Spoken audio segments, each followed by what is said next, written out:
Halo, selamat pagi anak-anak semua, salam jumpa, salam sehat buat kita semua. Hari ini kita pelajari rangkuman materi tema 2, subtema 1 pada pembelajaran 1 dan 2. Pada tema 2 kita pelajari udara bersih bagi kesehatan. Subtema 1, cara tubuh mengolah udara bersih. Pembelajaran 1 dan 2. Pertama, untuk bahasa Indonesia, menjelaskan informasi penting pada teks. Cara yang dapat kita lakukan untuk mendapatkan informasi penting pada teks adalah dengan berpedoman pada 5W plus 1H. 5W plus 1H adalah sebuah metode yang dilakukan guna mendapatkan informasi secara lebih kaya dan mendalam. Caranya dengan memenuhi atau menanyakan setiap unsur dari 5W plus 1H tersebut kepada narasumber. Biasanya digunakan dengan menggunakan teknik untuk wawancara. Urutannya, what artinya apa, digunakan untuk menanyakan peristiwa atau proses benda atau hal yang dijelaskan dalam teks. Who artinya siapa, digunakan untuk menanyakan orang atau pihak yang terlibat dalam suatu peristiwa. Why artinya mengapa, digunakan untuk menanyakan sebab atau alasan terjadinya suatu peristiwa dalam teks. When artinya kapan, digunakan untuk menanyakan waktu terjadinya suatu peristiwa dalam teks. Where artinya di mana, digunakan untuk menanyakan tempat terjadinya suatu peristiwa dalam teks.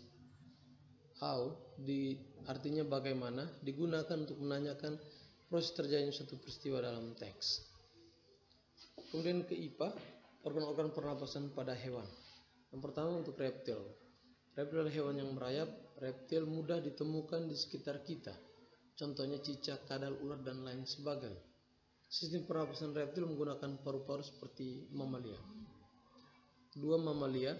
Sistem pernapasan hewan mamalia melalui paru-paru. Udara yang dihirup akan masuk ke lubang hidung, selanjutnya ke tenggorokan, kemudian ke paru-paru. Contoh hewan mamalia yang biasa lihat macam anjing, kucing, sapi, paus, singa laut, dan sebagainya. Cacing, sistem pernapasan cacing menggunakan kulitnya. Hal ini sama dengan sistem pernapasan pada hewan amfibi. Cacing memiliki kulit yang basah karena hidup di dalam tanah. Permukaan kulit basah tersebutlah yang menyerap oksigen. 4. Burung.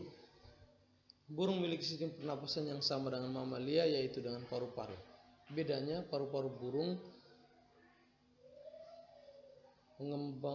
paru-paru burung berbeda dengan mamalia yang mengembang dan mengempis. Ukuran paru-paru burung akan tetap sama pada saat bernapas. Paru-paru tersebut hanya digunakan ketika burung tidak terbang. Dan uniknya, burung juga bernapas dengan pundi-pundi udara. Pundi-pundi udara adalah tempat menyimpan udara yang digunakan ketika burung terbang. Mengapa begitu? Karena burung memiliki paru-paru yang kecil sehingga membutuhkan alat pernapasan tambahan ketika terbang. 5. Amfibi.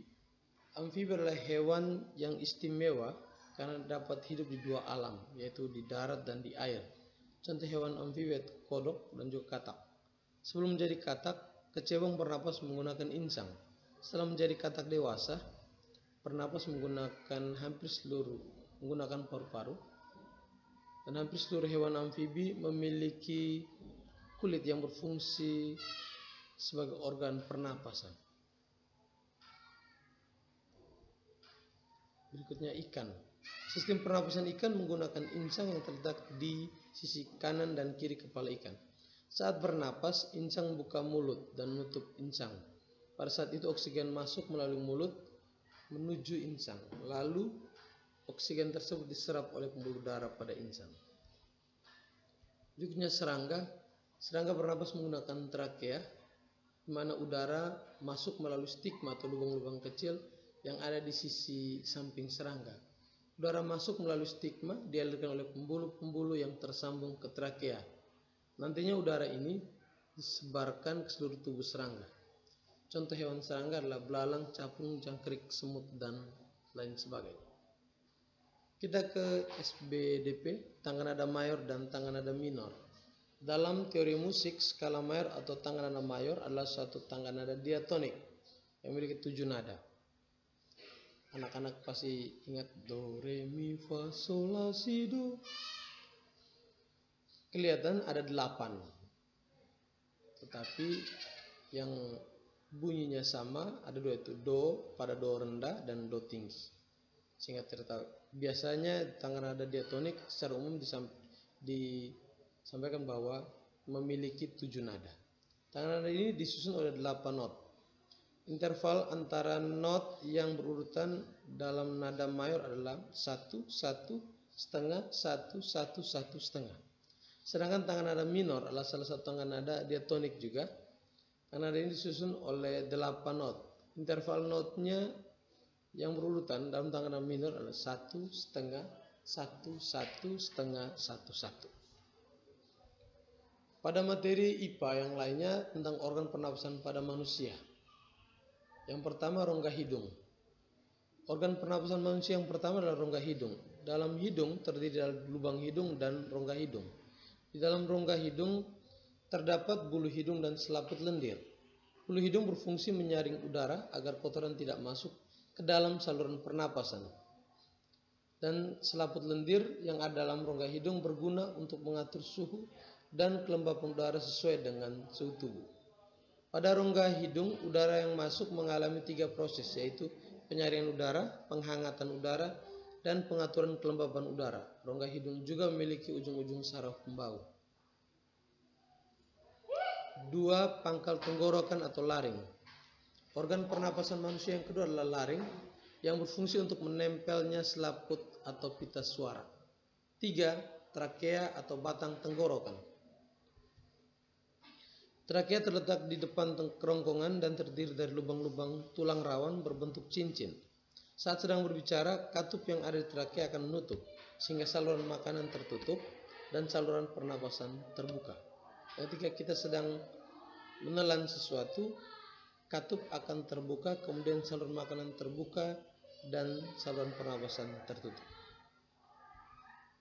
Berikutnya, 4. Bronkus atau cabang batang tenggorokan. Bronkus merupakan organ pernapasan manusia yang berbentuk cabang tenggorokan yang menyambung antara trakea dan paru-paru. 5. Bronkiolus atau anak cabang tenggorokan. Bronkiolus adalah percabangan bronkus yang ada dalam paru-paru.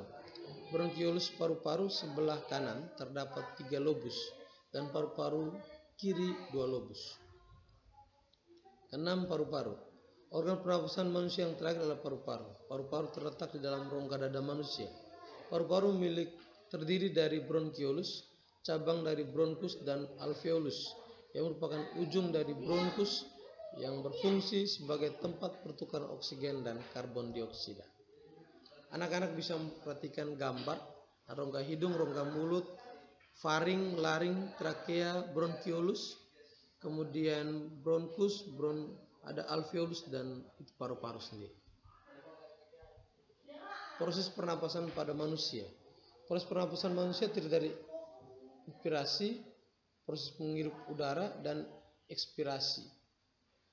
Proses mengembuskan udara. Udara masuk melalui hidung, melewati faring, kemudian ke laring, trakea, dan bronkus. Dari bronkus, udara masuk ke paru-paru melalui bronkiolus. Udara akan berakhir di alveolus. Disinilah terjadi pertukaran oksigen dan karbon dioksida. Oksigen akan diserap oleh darah dan karbon dioksida akan dikeluarkan melalui hembusan nafas. Teknik pernapasan manusia juga ada 2, yaitu pernapasan dada dan pernapasan perut. Pernapasan dada terjadi karena gerakan tulang rusuk oleh otot-otot antar rusuk. Pengambilan udara terjadi saat otot antar rusuk berkontraksi atau mengerut sehingga tulang rusuk terangkat ke atas menyebabkan rongga dada dan paru-paru membesar. Sedangkan pernapasan perut adalah pernapasan yang melibatkan otot-otot diafragma. Saat kita bernapas dengan cara ini, perut akan membesar atau mengecil. Itulah organ-organ pernapasan manusia dan fungsinya yang perlu anak-anak ketahui. Baik, selamat belajar. Terima kasih. Salam sehat untuk kita semua. Terima kasih.